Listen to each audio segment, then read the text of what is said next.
hard enough these days to find a roguelike that's both got a story behind it as well as great core mechanics.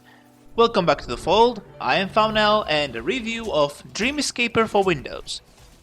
Dreamscaper is a roguelike psychological delve into the character of Cassidy, a village girl who came into a big metropolis looking for a job. The thing is, that's not the only thing that drove her away from Backhill, as after her sister Maxine had passed away due to a medical condition, her family quite literally fell apart. Wanting to move on, Cassidy, having difficulty to make new friends due to her anxiety and depression, meets quite the likable cast of characters in this new environment. The game is split into two parts, an adventure part where you meet these great individuals that help Cassidy move on by talking her into doing stuff and bettering herself, and the dream world, where right after Cassidy heads home after a long day to crash on the bed, she is faced with her subconscious, pushing all her inner demons at her, sometimes dozens of them at a time. In the dream world, Cassidy can also gather a bunch of resources. Resolve and Glass, for instance, help her improve herself in the real world. She can use these resources to craft gifts for her newfound friends and improve her relationship with them.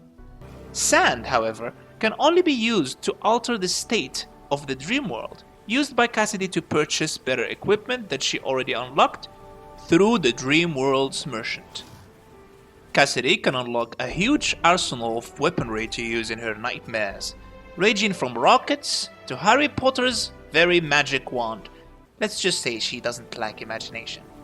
After beating the nightmare once, Cassidy can then choose to intensify her dreams, resulting in more resources output at the expense of more difficulty of a run. Which is to say, you might just withstand the most difficult intensity if you're lucky enough to find all the items needed for your chosen build.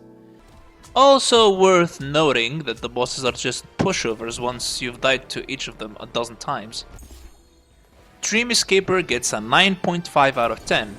Both parts of Cassidy's world are amazing. In her daytime, you can't help but sympathize with what inner struggles she goes through, and at night, you can't help but crush these nightmares with your wide array of weapons.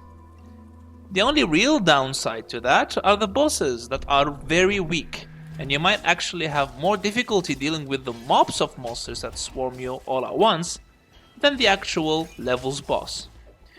For more reviews like this, stay tuned.